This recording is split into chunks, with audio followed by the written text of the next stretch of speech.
Blizzard's Wake, Chapter 16.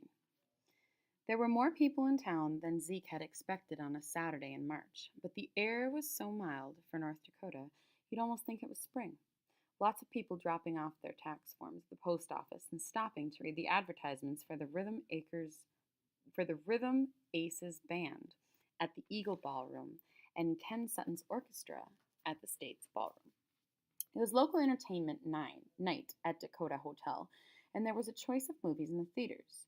Dr. Kil- Dr. Kildare Goes Home with Lionel Barrymore, or This Thing Called Love with Rosalind Russell.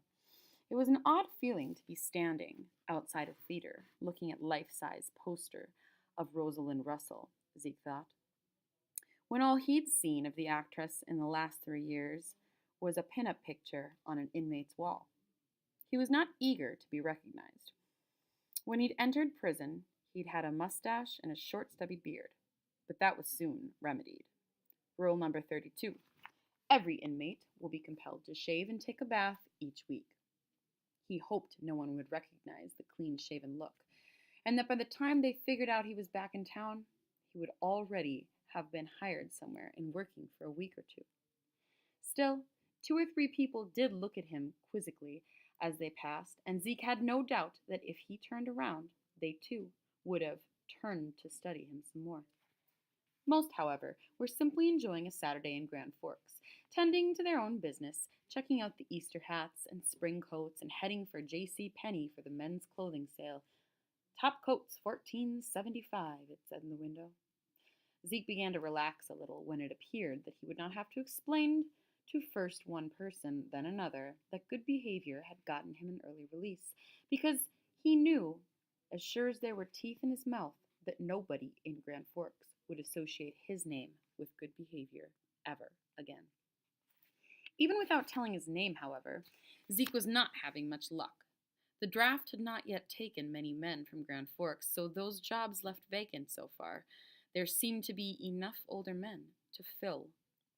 But some of the merchants could see what lay ahead when the draft speeded up, and one of them said, "Don't have anything at the moment, but you can come back in a couple of months. I might be able to use you then." But then he asked one question. "What was your name now?" "Zeke." The man wrote it down on the back of an envelope. "Last name?" "Dexter." The man looked up, and his eyes met Zeke's. For what seemed like 10 or 15 seconds, the man in the blue shirt stared him down, and then said coldly, "As I said, I don't have anything now." And he crumbled up the envelope in his hand and threw it under the counter. Zeke was recognized in a shoe repair shop as well, and walked back out again without stating his business. He went in a shop that said sewing machines, sales, and repair, and had only got half a sentence out when the owner dismissed him with a wave of his hand and told him that there would be no openings in the foreseeable future. One place took his name without recognizing it, and Zeke gave them his brother's phone number, and then remembered about the phone. What he needed was a car so he could drive to Central Lumber or Grand Forks Ice and Fuel, apply at the Marble and Granite Works maybe. He tried again to call Dwayne. He found a phone at the Shell station, inserted his coin, then asked the operator to ring the number. And once again, after a pause, she told him that the number was disconnected. "The whole line down?" he said. "No, sir, just that number," she told him. Well, it was time he started looking for a ride, he decided. But the fact was, he was hungry. It was going to be surprise enough for Zeke to show up on the doorstep. No sense in showing up hungry as well. He went back to the diner and ordered the liver and onions for 40 cents. "No luck," the man said. "Not much out there, it seems," Zeke said, taking a round stool to the torn leather cover at the counter. "Well, if business ever picks up, I could use you, but right now it don't make enough to pay my own salary, much less anybody else's." The beefy man put a scoop of mashed potatoes on the side of the plate and another spoonful of creamed corn. Zeke paid him and took his plate over a corner table to eat facing the wall. When he'd finished, he asked if there were any buses on Route 2. "Wouldn't have any idea.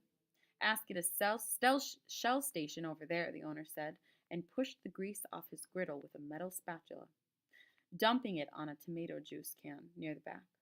Still, carrying the satchel, Zeke went up to the street, to the Shell station.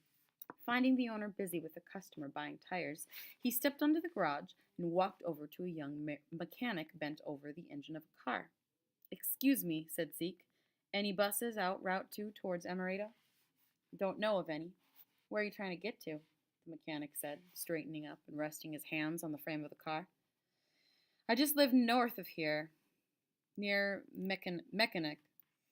Supposed to call my brother when I get in, but phone's out of order." "Well, how big of a hurry are you in? I live around here myself, but I don't get off till 8:30. "That'd be fine with me." The mechanic leaned over his work again, his arms smeared the grease. "Me and my wife moved in with her folks about a month ago, till we can find a place of our own. Came over from Montana. Got our first kid, and my wife wants to raise him near our parents." "You must be the new mechanic."